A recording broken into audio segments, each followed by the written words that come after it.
안녕하십니까. 두 번 남았죠? 정예 멤버만 남으신 것 같네요. 항상 그렇죠. 이렇게 하다 보면 뒤로 갈수록 점점 이렇게 불출석 하시는 분들이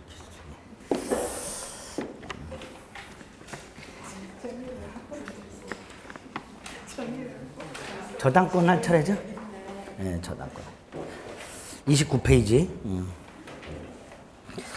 저당권, 굉장히 많이 나오죠. 일단 뭐 한 10문제 이상이 그냥 저당권에 관한 거죠. 쫙. 36번부터 46번까지 그냥 다 저당권입니다. 그냥 저당권 물어보는 거예요. 그냥 물어봐요. 이렇게. 저당권이 뭐냐, 이렇게. 그래서 저당권은 어디에서 많이 나와요? 이런 거 저한테 묻지 마세요. 다 나와요. 다 나와요. 저당권. 묻는 것도 특정 부분에서 잘 나오진 않고. 그리고 이제 공동저당 하나. 5년간 한 번 나왔죠. 5년마다 한 번씩 나와요. 다행히 작년에 나왔으니까 이제 올해는 안 나올 거고 근저당이 나올 겁니다. 어쨌든 그런 식으로 먼저. 그나마 이제 저당권 뭔지는 아시죠? 저당권이 뭔지는 알고 계세요. 갑이 돈을 빌려요. 을한테. 근데 이게 신용대출이 아니라 우리가 흔히 얘기하는 담보대출. 담보물이라는 물건을 제공하죠. 그럼 얘는 돈을 빌려준 다음에 담보물을 잡고 있다가 우리가 흔히 잡는다 그러죠. 잡고 있다가 갑이 돈을 갚으면 잡은 걸 놔주면 되고요. 그렇죠? 안 갚으면 팔아버려서 판 돈으로 자신의 채권을 회수하면 됩니다. 근데 이제 이런 경우에 뭐 1억 빌려주고 한 3억짜리 아파트 담보 잡고 막 이런 경우 이제 나중에 얘가 폭리를 취할 가능성이 있기 때문에 미리 법에서 팔 때 개인적으로 팔지 말고 국가기관, 법원을 통해서 팔아라. 경매. 이런 권리를 뭐라 한다? 저당권이라고 하죠. 이때 이 저당권자는 목적물을 점유를 하지 않는다는 가장 기본적인 특징이 있습니다. 그래서 저당권의 객체는 이 저당권자가 이걸 점유하지 않기 때문에 이 객체를 누가 봤을 때 여기에 저당권이 있다는 걸 몰라요, 육안으로. 그러니까 여기에 저당권자가 있다는 걸 반드시 등기나 등록을 통해서 공시를 해야 되죠. 여기에 저당권에 있는 공시의 원칙이라고 별도로 부릅니다. 뒤집어 말하면 등기 등록을 통해서 공시할 수 있는 것만 저당권의 객체가 될 수 있다. 이렇게 되겠죠. 그래서 어떤 게 저당권의 객체가 될 수 있을까? 기본적으로 토지 건물 되지요? 인버서. 그 다음에 지상권, 전세권. 371조에서 지상권, 전세권은 된다. 용익물권이죠. 근데 지역권은 빠져 있어요. 지역권은 왜 빠져 있을까요? 우리 지난주에 지역권의 부종성이라는 걸 했어요. 지역권은 요역지와 운명을 같이 해야 되니까 요역지로부터 분리해서 지역권만 양도하거나 지역권만 다른 권리의 객체로 할 수 없다. 다른 권리의 목적을 할 수 없다. 이렇게 그 뜻은 지역권에만 저당권을 설정할 수는 없다. 이런 뜻이에요. 그래서 요역지의 저당권을 설정하면 그 저당권의 효력이 지역권에도 미치는 것이지 지역권에만 저당권을 설정할 수는 없습니다. 그래서 371조에서는 지역권이 빠져 있어요. 즉 지역권은 저당권의 객체가 될 수 없다. 36번이 그거죠. 그렇죠? 네, 36번이 그거. 이런 어떤 문제 이런 거는 여러분들 무시하는 문제 이런 거. 제가 누누이 말씀드렸지만 이런 거 틀리면 안 되는 거 이런 거. 들으셨어요? 안 된다니까. 이 여러분들 무시하는 문제 이런 것들. 이런 것들을 보통 출제하는 사람들은 난이도 분류하면 하하 이렇게 분류합니다. 하하 이런 거. 그리고 틀리면 하하 웃고 있겠죠? 그런 문제. 안 된다. 지역권 안 된다. 그 다음 이제 특별법에 의해서 보존 등기된 수목이 있다는 임목. 되죠? 자동차, 항공기, 건설기계 이런 것들. 20톤 이상의 선박 등록 가능하죠? 그 다음에 물권하고 비슷한 독점적 권리 2개. 광어권, 어업권. 이런 것도 등록이 되어 있어요. 그러니까 이런 것들이 저당권의 객체가 된다. 뭐 이렇게 생각하시면 됩니다. 됐죠? 객체 일단 냈습니다. 그다음에 37번 저당권에 관한 설명으로 틀린 것은 이라고 되어 있습니다. 1번 피담보 채권과 분리하여 저당권만 양도할 수 없다. 절대로 안 됩니다. 담보물권만 양도하는 거 절대로 안 됩니다. 을이 지금요 여기 그림을 잘 보시면 담보물권은 항상 물건에 대해서 담보물권이 있고요. 사람에 대해서 채권을 갖고 있게 됩니다. 필연적으로. 그렇죠? 요때 요 채권을 뭐라고 부르죠? 피담보 채권 이렇게 부르죠. 그렇죠? 담보물권에 의해서 우선 변제가 확보되어 있는 채권. 쉽게 말하면 저당권자가 가지고 있는 담보물권자가 가지고 있는 채권. 이걸 뭐라 부르자? 피담보 채권 이렇게 부르고 그 중에서 저당권에 의해서 우선 변제가 확보되어 있는 채권을 따로 이렇게도 불러요. 이거를 저당권 부채권 이렇게. 요 부라는 건 붙어 있다 이런 뜻이에요. 예? 피담보 채권이라고 부르기도 하고 저당권 부채권이라고도 하는데 요 두 개의 권리는 운명을 같이 해야 돼요. 운명을 같이 한다는 게 뭐야? 분리양도할 수 없다 그런 뜻입니다. 그래서 요것만 분리양도하는 거 절대로 안 됩니다. 죽었다 깨도 안 돼요. 담보물권만 팔아먹는 건 절대로 안 됩니다. 자, 문제가 요 채권만 팔아먹는 게 되냐? 채권만. 된다 안 된다? 이 채권만 을이 갑이 아직 돈을 갚을 때가 안 됐어요. 근데 얘가 돈이 급하게 생겼어 지금. 그럼 어서 돈을 마련해야죠. 갑한테 가서 야 미리 돈 좀 갚아주라. 갑이 갚아요 안 갚아요? 뭘 개소리 하지 말아요. 아직 시간도 많이 남는다. 못 갚는다. 그럼 얘는 어쩔 수 없이 갑에게 빌려준 돈을 가지고 돈을 마련해야 되죠. 방법이 두 개예요. 팔아먹는 거 하고 담보로 제공하고 또 빌리는 거 하고. 담보로 제공하고 돈을 빌리게 되면 여기다가 질권이라는 걸 설정합니다. 저당권에다. 근데 다행히 그건 우리 시험 범위가 아니야. 그러니까 이제 요거를 팔아먹는 것만 생각하시면 되는데 이것도 안 된단 말이에요. 이것도 안 된다. 근데 우리 판례가 좀 전에 말씀드렸어요. 을이 돈이 너무너무 급해. 이럴 때는 담보 물권을 뺀 채권만 헐값에라도 팔아먹는 경우가 있을 수 있어야 되죠. 그래서 예외적으로 팔아먹을 수 있다 이렇게. 그래서 우리 담보물권의 통유성 중에서 수반성이라는 게 있습니다. 수반성이 뭐였죠? 따라가는 건데 뭘 따라가? 뒤를 절절 따라가요? 담보물권의 스토커성 그래야죠. 채권이 누군가에게 이전되면 담보물권도 함께 이전되는 성질인데 그걸 우리 판례는 절대적인 것은 아니다. 이렇게. 요기 때문에. 예외적으로 채권만 팔아먹을 수 있기 때문에 수반성은 절대적인 것은 아니다. 채권이 이전되면 담보물권도 함께 이전되는 것이 합리적일 뿐이다 라는 것을 의미할 뿐 채권이 이전될 때 담보물권도 언제나 항상 함께 이전된다는 것을 의미하지는 않는다. 이게 판례. 요것 때문에. 예외적으로 채권만 분리양도할 수는 있습니다. 그러면 우리 채권만 팔아먹었어요. 그럼 이건 어떻게 될까요? 저당권은. 소멸하겠죠? 소멸 안 해요? 하겠죠. 왜? 얘가 더 이상 채권자가 아니야. 채권 소멸했으니까 담보물권 소멸, 부종성이 있어서 채권만 분리양도할 수 있다. 그 다음에 채권만 양도하게 되면 그 채권 양도에 따라가지 않은, 수반하지 않은 담보물권은 부종성에 의해서 소멸한다. 이렇게. 거기 봐. 어쨌든 요거는 이제 저당권만 양도할 수는 없는 거고요. 일필토지 일부에는 저당권 설정할 수 없다. 맞아요? 맞죠? 왜 안 돼요? 그럼 근거를 알아야지. 왜 안 돼? 등기가 안 돼. 등기. 저당권 반드시 뭐라 그랬어요? 등기. 근데 일필토지 일부의 저당권 등기가 안 돼. 안 되니까. 용익물권은 되지요? 지상권 따위는 돼요. 근데 담보물권은 안 됩니다. 왜 그럴까요? 왜 안 될까요 또? 불가분성 때문에 그래요. 다 받을 때까지 전부의 효력이 미쳐야 되기 때문에. 불가분성 때문에 일필토지 일부에 대해서는 저당권 설정 안 됩니다.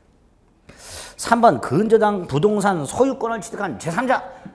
근저당이든 저당권이든 저당권이 설정되어 있는 부동산 소유권을 취득한 제3자 그러면 뭐가 떠오르면 돼요? 저당, 부동산 제3 취득자. 저당권이 설정되어 있는 부동산에 대해서 뭘 취득한 놈인데 뭘 취득한 놈이냐? 소유권, 지상권, 전세권, 세 놈. 그 중에서 주로 이제 요 놈. 저당권이 설정된 부동산에 대해서 소유권 따위를 취득한 놈, 요 놈.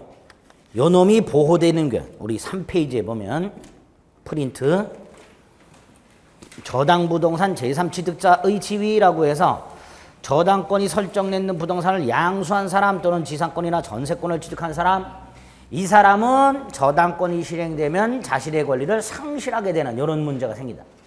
그래서 그놈을 어떻게 보호할 것인가? 세 가지가 있다고 그랬죠.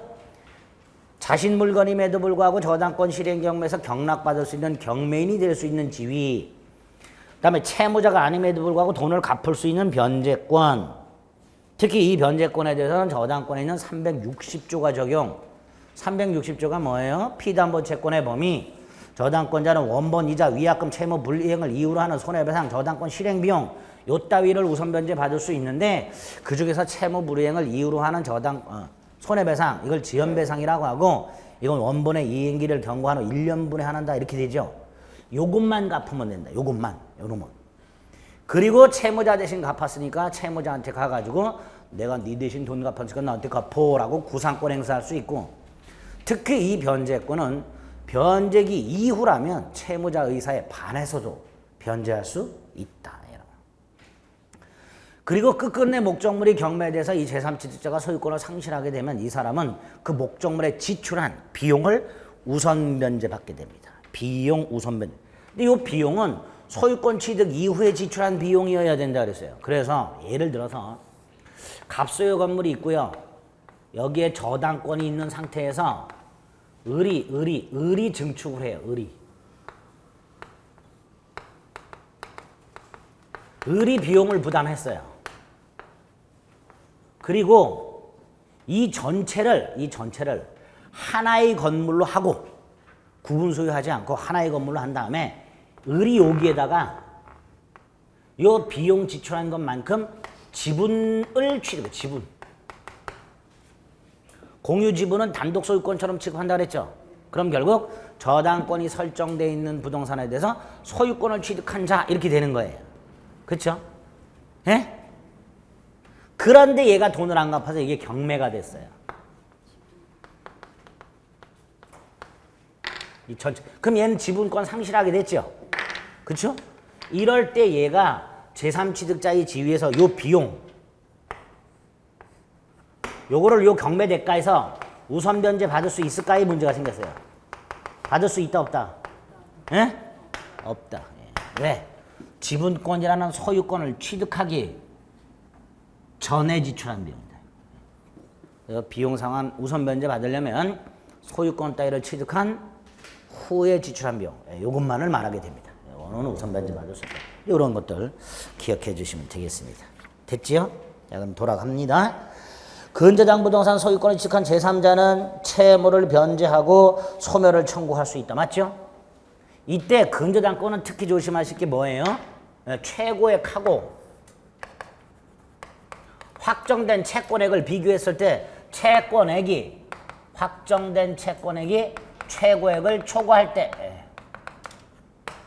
채권 최고액은 1억인데 확정된 건 1억 3천이다. 첫째, 채무자 다 갚아야 된다 그랬죠? 그러죠? 채무자는 1억 3천 다 갚아야 된다 그랬어요. 반면에 제3취득자랑 물상보증인은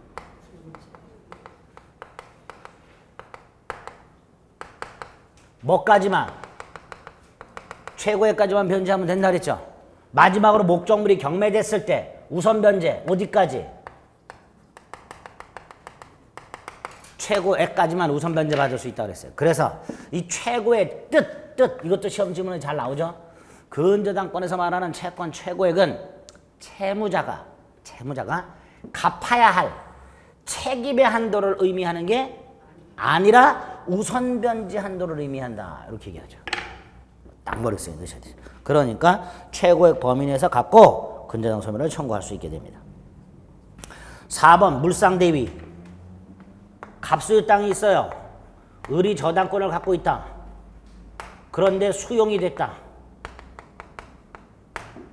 그럼 이 저당권자는 더 이상 목적물에 대해서는 저당권을 실행할 수 없고 요 보상금에 대해서 저당권 실행할 수 있죠? 이걸 뭐라 해요?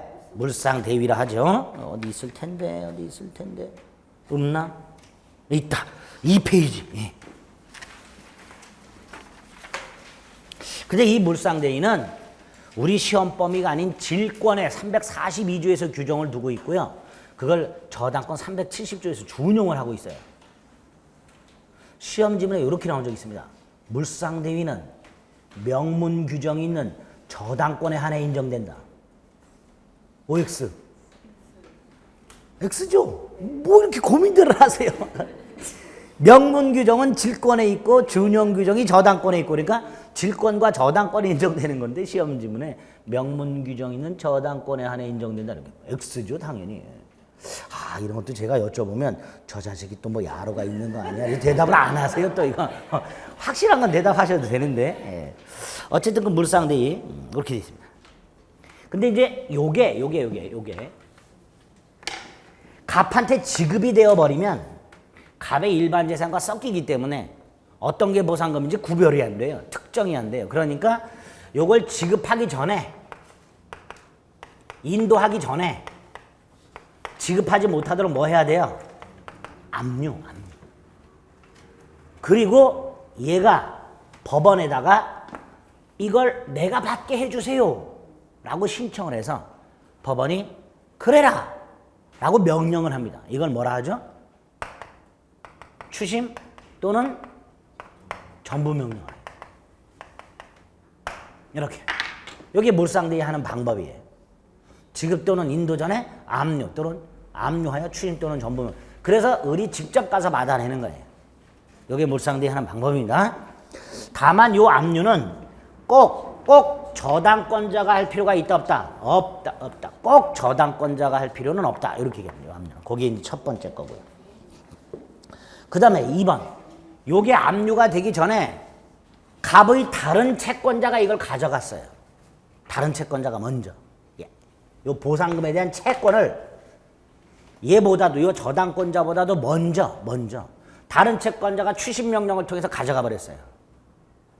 그럼 얘는 우리가 흔히 얘기하는 닭 쫓던 개가 됐죠. 근데 우리 판례 괜찮다라는 거예요.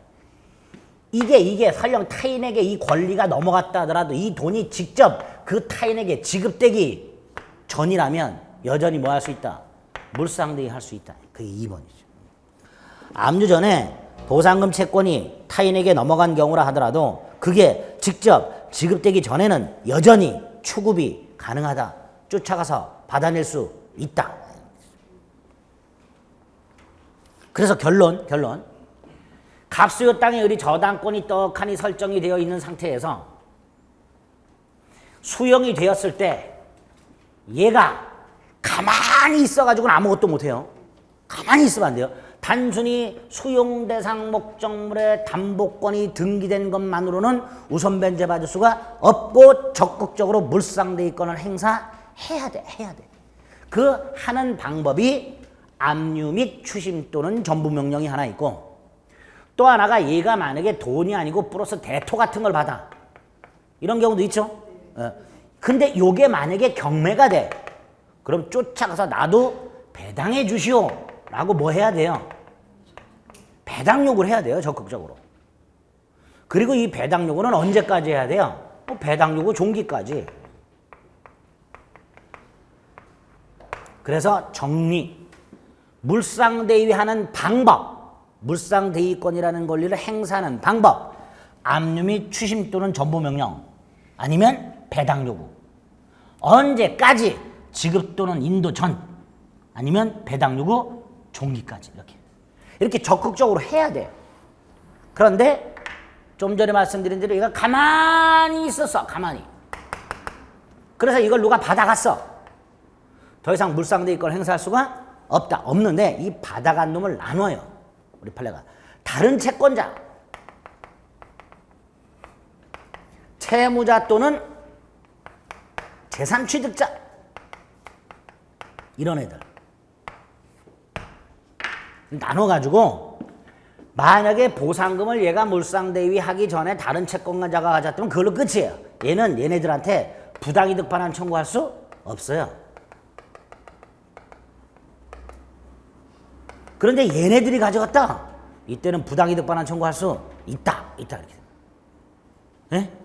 아, 이거 괜히 말씀드렸나? 표정이 또 어두워지시네. 예? 아무것도 아니에요. 얘가 이거 아무것도 안 하고 있는데 이걸 누가 받아갔단 말이야. 그 받아간 사람을 두 덩어리는 하자. 다른 채권자들이 받아갔다면 그 사람한테 가서 부당이득 내놔라. 이 소리 못하지만 채무자나 제3취득자가 가져갔다면 가가지고 내가 이거 행사했다면 내가 받을 건데 니들이 받아갔으니까 내놔라. 부당이득 반환 청구할 수 있다. 이렇게 됩니다. 그래서 동그라미 3번을 보면 찬찬히 읽어보겠습니다. 저당 목적물의 변형물에 대한 물상대이권 행사 방법, 담보권의 존재를 증명하는 서류를 집행법원에 제출해서 압류 및 전부명령을 신청하거나 배당 요구하고 늦어도 배당 요구 종기까지 해야 되는데 그 후에는 그따위 우선 변제권 행사할 수 없다. 따라서 이러한 물상대이권 행사하지 않고 단지 수용대상 토지에 담보물권 등기가 된 것만으로는 보상금으로부터 우선해서 변제를 받을 수가 없고, 그러니까 담보물권자가 물상대이권을 행사하지 않아서 우선변제권을 상실했을 때 다른 채권자가 받아갔다면 저당권자는 이걸 부당이득으로 반환 청구할 수 없다. 그렇죠? 예? 여러분이 저당권자라고 한번 생각하고 접근을 하세요. 내가 이 보상금에 대해서 받아내려면 어떻게 될까? 가만히 있으면 안 된다. 적극적으로 뭘 해야 된다. 예? 인생이 이렇게 치열한 거예요. 뭐 해야 돼요. 가만히 있다고 뭐 안 해줘요. 가만히 있으면 뭐 이렇게 떡 입에 넣어주냐 말이야. 안 넣어준다는 거예요. 그 얘기하는 거예요. 무슨 말인지 아시겠죠? 예? 공부하실 때도요. 제가 뭘 넣어줄 때 기다리지 마세요. 여러분들 적극적으로 달라 말이지. 예? 이정환이가 다 넣어주겠지 뭐. 아니 그럼 여러분들이 적극적으로 받아들이시고 머릿속에 드시. 자, 그래서 4번 저당물 멸실로 인해서 받을 금전이 저당물 소유자에게 지급되기 전에는 물상대위 할 수 있다. 그렇죠? 그 다음에 5번 이거지. 다시 아까 이걸로 돌아가요. 아까 이거 분리양도 못한다 그랬죠? 그렇죠? 그럼 함께양도 해야 되죠? 함께양도 한번 생각해 보겠습니다. 갑 아파트가 있어요. 을이 저당권 갖고 있어요. 갑에게 채권이 있어요. 돈이 급해요. 함께 팔아먹으면 되죠? 이게 원칙이겠죠? 그러면 을은 두 개를 팔아먹는 거예요. 채권 팔아먹고 저당권 팔아먹고. 그렇죠? 이때 저당권은 부동산 물권이죠. 팔아먹었죠? 법률행위예요. 그럼 186조가 적용되는 거예요. 그러니까 이전 등기해 줘야 돼요. 이때 요놈과 순위가 같아야 되죠. 그러니까 주등기로 넘겨주는 게 아니라 뭘로? 부기등기로. 나중에 갑한테 돈 갚아라. 누가 와서 돈 내놓으라고 해요? 누가 와서 돈 내놓으라 그래요? 요 상황에서 갑한테 와서 날짜 됐을 때 돈 갚아라. 누가 와서 돈 갚으라 그래요? 병이 오겠죠. 병이 샀으니까 채권을. 아니 병이 그러겠지. 그럼 갑은 뭐라 그래요? 갑은 뭐라 그래요? 뉘신지. 누구 뭐라 한다고요? 뉘신지. 왜? 갑은 누구한테 돈 빌렸어요? 을한테. 근데 처음 보는 병이란 놈이 와서 돈을 갚으래. 황당하잖아요. 그러니까 요거 채권을 팔았다는 걸 갑에게 뭐 해라? 알려라. 두 가지. 저당권 및 저당권 무 채권양도 했을 때 두 가지를 해야 돼요. 저당권은 부기등기로 이전 등기하고 채권양도 사실은 채무자에게 통지하고. 예? 됐죠? 당연히 이 저당권 및 저당권부 채권을 을에서 병으로 넘겨주기로 하는 이 합의는 둘 사이에서만 있으면 되죠? 얘까지 합의해 줘야 돼요. 얘? 얘는 합의할 필요 없 그거예요. 5번. 저당권 양도에 필요한 합의는 당사자뿐만 아니라 채무자나 물상보증인 사이에까지 있어야 한다. 뭔 개소리냐. 얘가 팔아먹는 거냐? 얘가 왜 합의해 주냐? 둘만 합의하면 된다. 그렇죠? 아무것도 아니에요. 얘는 합의해 줄 이유가 없는 거예요. 다만 조심하실 게 가끔 시험지문에 채권 양도 사실을 통지하거나 또는 채무자가 승낙이라고 나와요. 통지 또는 승낙. 이때 승낙이란 건 계약에서 말하는 승낙을 말하는 게 아니에요. 이걸 그걸로 해석하면 합의가 필요한 거예요. 그렇죠? 여기서 말하는 승낙은 알았다 정도의 의미예요. 승인 정도의 의미예요. 알았다 이렇게. 무슨 말인지 아시겠죠? 이거 합의로 해석하면 안 됩니다. 승인 정도의. 그래서 계약에서 청약과 승낙이라고 할 때 그 승낙은 의사표시예요. 반면에 채권 양도 통지에 대한 채무자의 승낙이라고 할 때 이 승낙은 승인이어서 관념의 통지입니다. 써드릴게요. 네. 계약에서 청약이 있고 승낙을 하겠죠. 요거는 의사표시.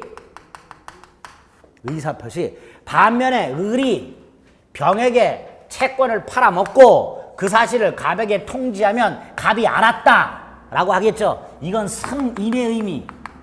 따라서 관, 념, 의, 통, 지 달라요. 의미. 합의를 요하지 않습니다. 됐지요?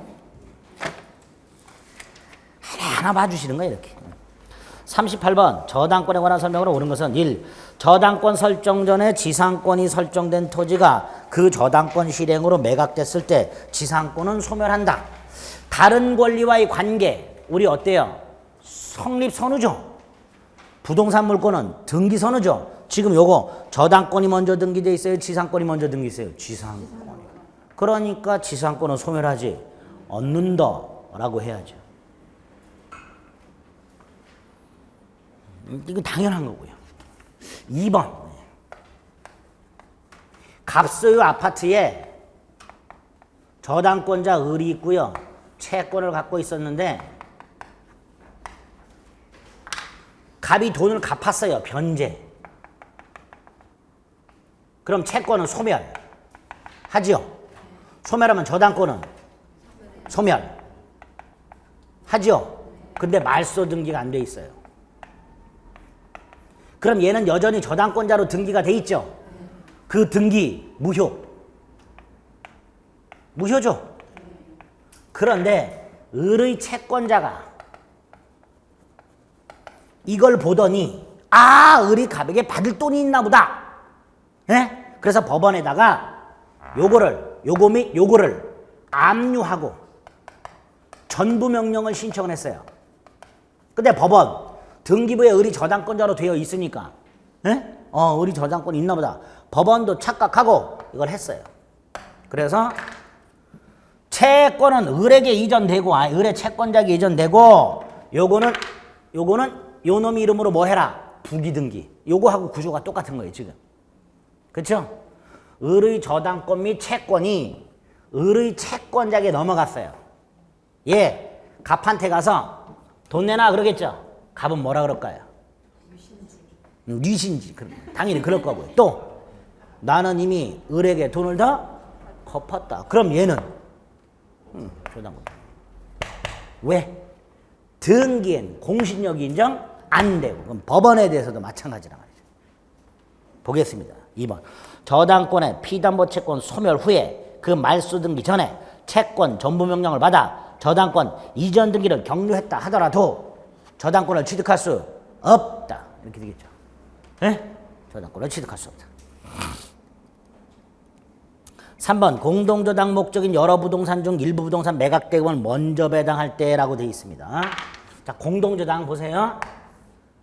갑이 돈을 빌리는데 땅이 2개가 있다. 을에게 돈을 빌리는데 어느 하나만 갖고는 담보를 다 확보를 못한다. 그럼 여기도 을이 저당권을 설정하고 여기도 저당권을 설정. 채권 몇 개? 1개. 채권자 몇 명? 한 명. 저당권 몇 개? 2개 이상. 이걸 뭐라 한다? 공동저당. 공동저당은 다 필요 없고 이 공동저당권자가 나중에 목적물을 경매하는 방법.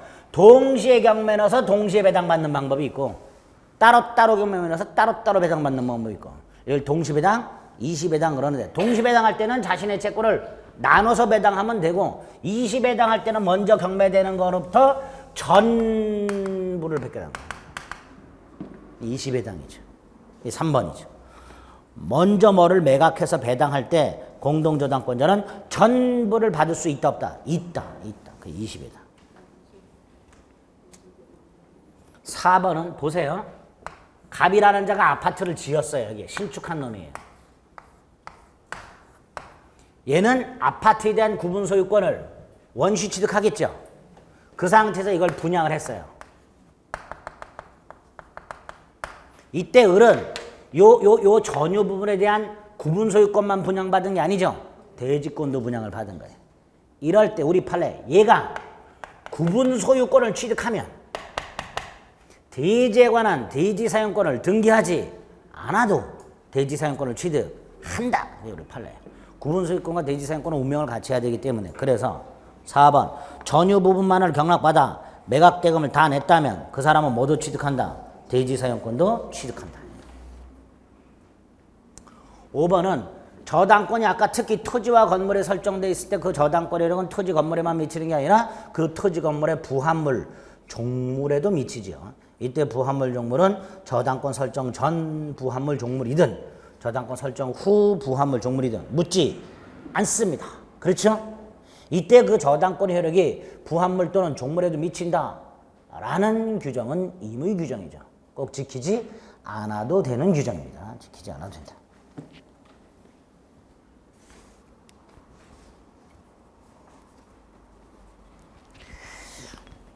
이거야.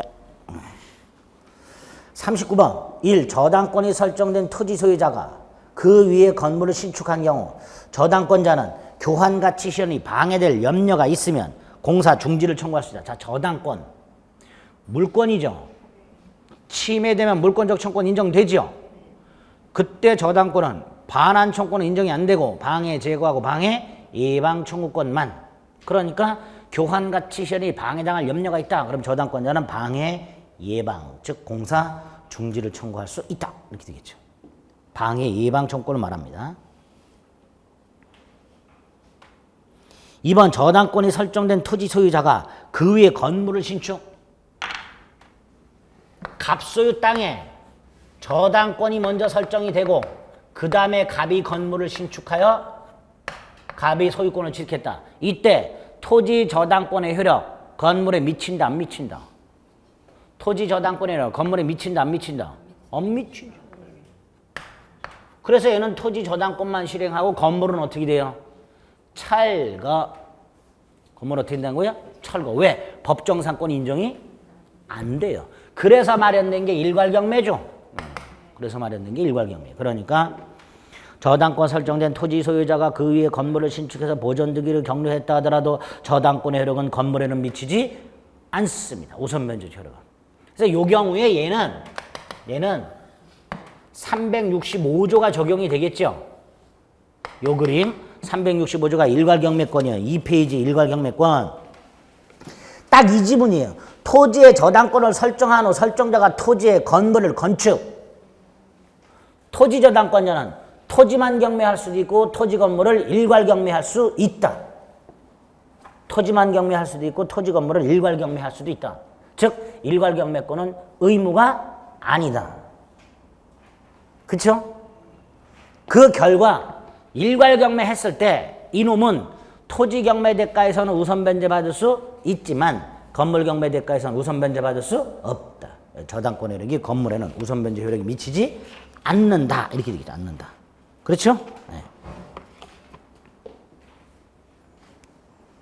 그 다음에 3번. 근저당권에 확정된 피담보 채권액이 채권 최고액을 상회할 때, 자, 이제 반복되는 것들이 나오기 시작합니다. 근저당권에 확정된 피담보 채권액이 채권 최고액을 상회할 때, 아까 그림 그렸던 건 이거. 확정된 채권액이 최고액을 상회할 때, 이 그림. 네? 근저당권에서 최고액 문제가 나오면 이렇게밖에 안 나와요. 하회 안 나와. 상회만. 근저당권자와 채무자 겸 근저당권 설정자 사이에 채권 전액의 변제가 있을 때까지는 근저당의 효력이 잔존 채무에 미친다. 맞죠? 예?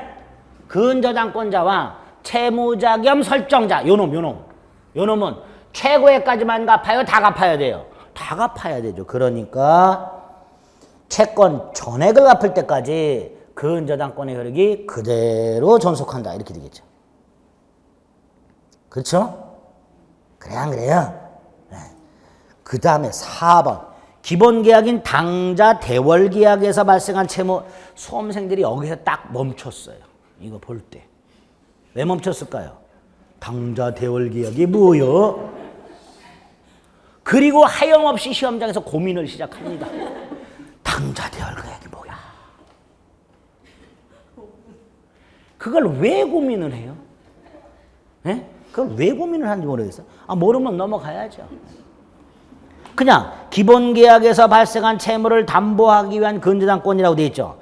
결산기가 도래했다. 결산기 도래 뭐죠 이거? 채권 확정. 네? 채권 확정 이후에 발생한 채권. 담보된다 안 된다? 안 된다.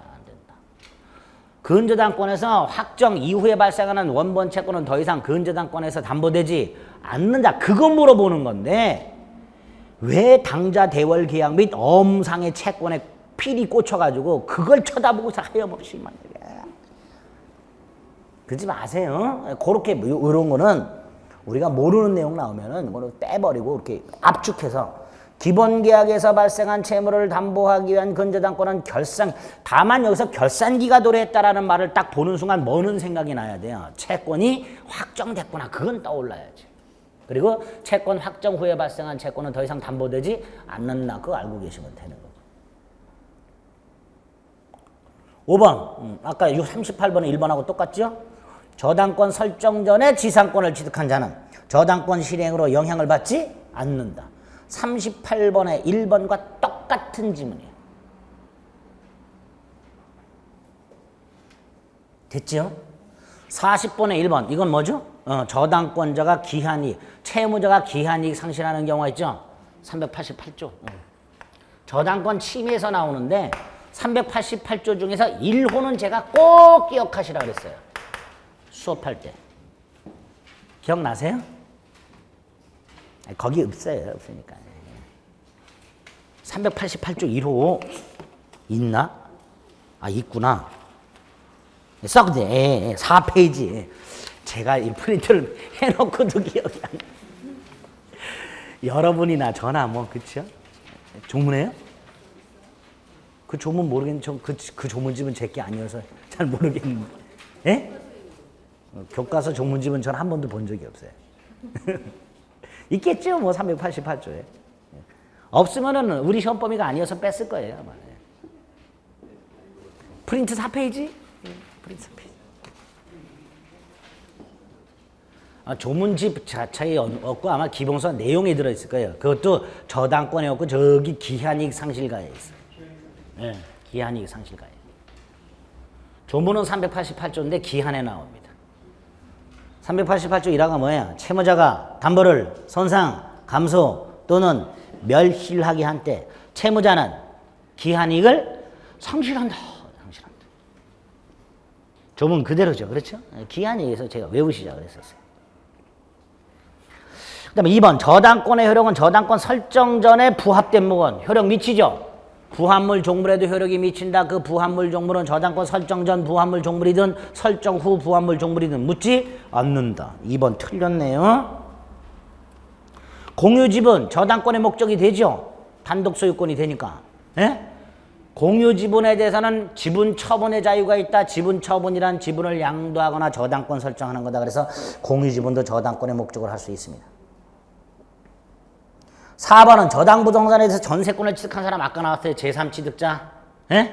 어디 있어요? 예? 저당부동산에 대해서 소유권, 지상권, 전세권 취득한 놈 제3취득자. 변제하고 구상권 있었죠? 예, 그거. 변제하고 소멸 청구할 수 있다.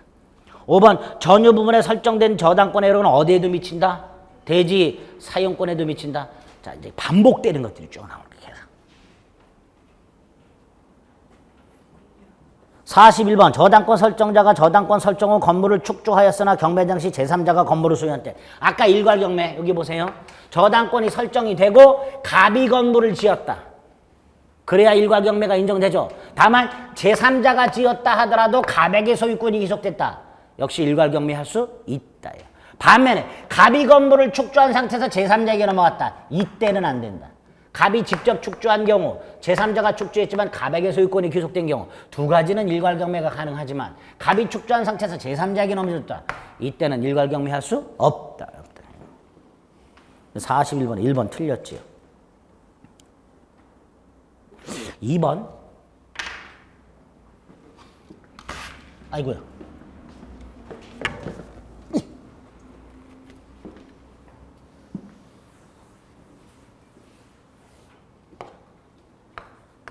갑수의 아파트가 있고요. 을이 돈을 빌려줘요. 채권자예요. 저당권자를 당연히 누구로 등기해야 돼요? 저당권자 누구로 등기해야 돼요? 을로 해야 되죠? 병으로 해놨어요. 돈은 을이 빌려줬는데 저당권은 병으로 등기돼 있어요. 유효, 무효? 유효, 무효?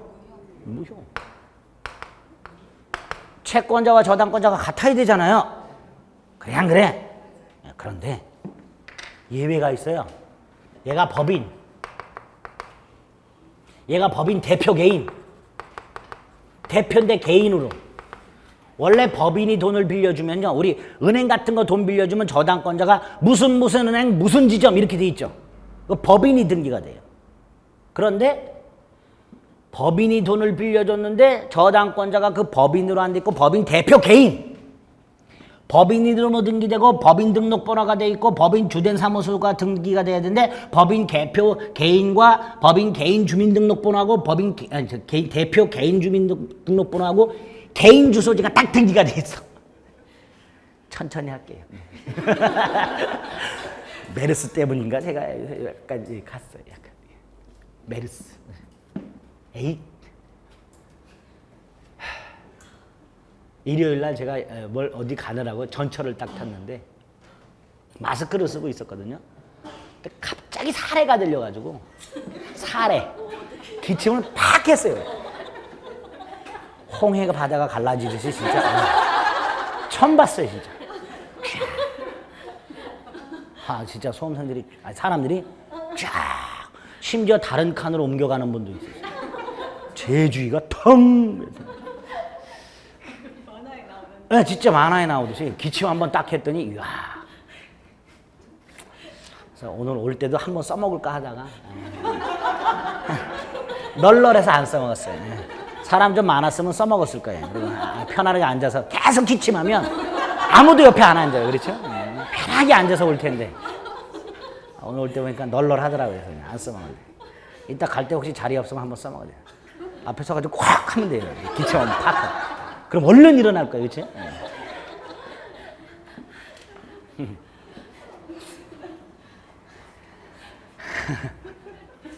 법인이 돈을 빌려주면서 법인 대표 개인의 이름으로 등기를 한 경우가 있었어요. 자, 이때 합의가 있었겠죠? 이렇게 하기로. 합의. 그 다음에 실질적으로 누가 돈을 받으러 돌아다닐까요? 법인이 받으러 다니지 않을 거 아니에요. 얘가 받으러 다닐 거 아니에요. 그럼 제3자가 왔을 때 누가 채권자로 보여요? 이놈이. 그렇죠? 그걸 채권이 실질적으로 제3자에게 귀속 이렇게 말을 해요. 그럼 채권자가 아닌 제3자가 저당권자로 등기가 되면 무효인데 예외적으로 채권자, 채무자, 제3자 사이에 합의가 있고 채권이 실질적으로 제3자에게 귀속이 되었다. 이런 상황이라면 예외적으로 채권자 아닌 제3자 명의의 저당권 등기도 유효하다. 그게 요거예요. 2번.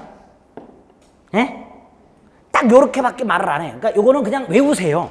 자꾸 읽으세요. 채권자, 채무자, 제3자 사이에 합의가 있고 채권이 실질적으로 제3자에게 귀속되었다고 볼 수 있는 사정이 있다면 제3자 명의의 저당권 등기도 예외적으로 유효하다. 네, 요렇게. 심심할 때마다 한 번씩 읽어주시면 돼요. 저당권 설정행위, 처분행위라 그랬어요. 담보권 설정하는 거. 저당권 이전을 부기등기 방법으로 할 수 있다 그랬죠? 예? 그래서 유용할 수도 있다. 자, 저당권 무효등기 유용이 나왔어요. 지금 요 상황에서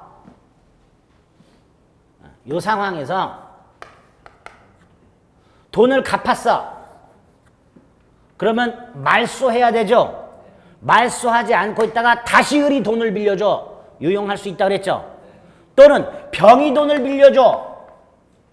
그럼 이거 말소하고 얘한테 다시 설정해 줘야 되는데 그럴 필요 없이 요 을 이름으로 되어 있는 저당권을 부기등기 형식으로 병에게 이전 등기함으로써 유용할 수도 있다. 그거. 이전 등기를 통해서 유용할 수도 있다. 됐죠? 자, 41번에 5번. 이건 아까 앞에서 나왔었는데 몇 번에서 나왔죠? 어디서 나왔었는데? 네, 38번에 2번. 특별한 사정 없는 한.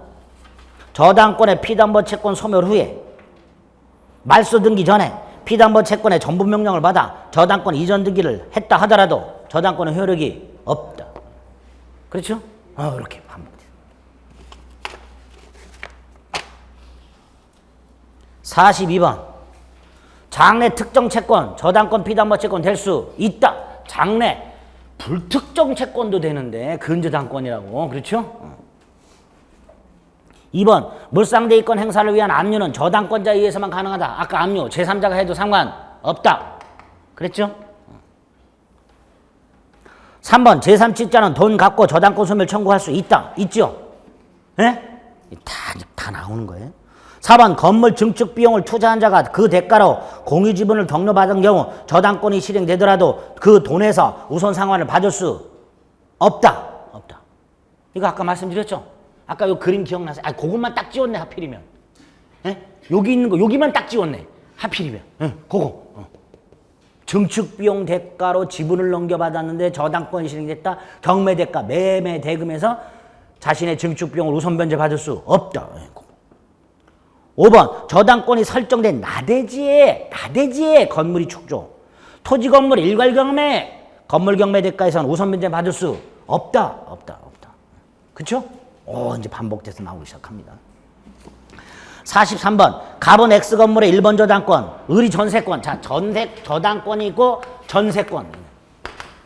그 다음에 2번 저당권이 있고 그 다음에 유치권이 있어요. 자, 일단 목적물이 경매되면 요 놈은 소멸하지 않죠. 예? 두 번째로 요거 저전적.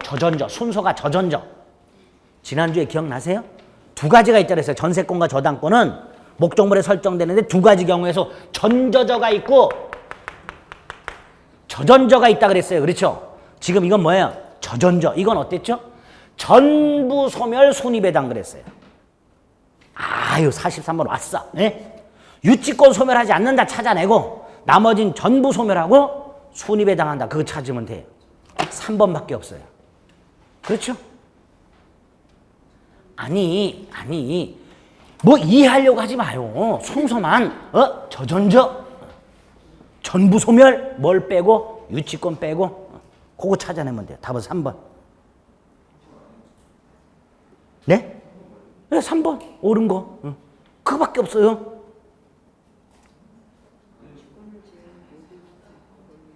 삼 번 유치권 빼고 다 소멸한다고. 다 소멸한다니까. 저전저.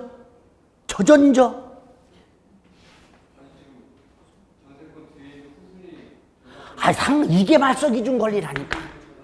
최선순위 담보권이 말소기준 권리. 그러니까 고민하시지 마세요. 얘가 경매 넣었어. 얘가 경매 넣었든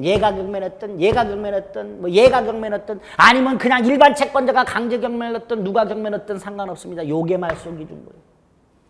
그러니까 전부 소멸하는 거예요. 그래서 저전저는 고민하시지 말자. 유치권 빼고 다 소멸 이렇게 하면 돼요. 유치권 빼고 다 소멸. 예? 요 이전에는 요게 나왔었어요.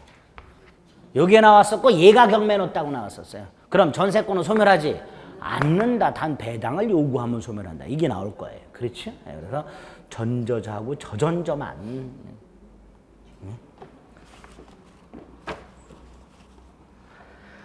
됐습니다. 44번부터 머리 조금 식히고 하겠습니다. 다 했어야 되는데.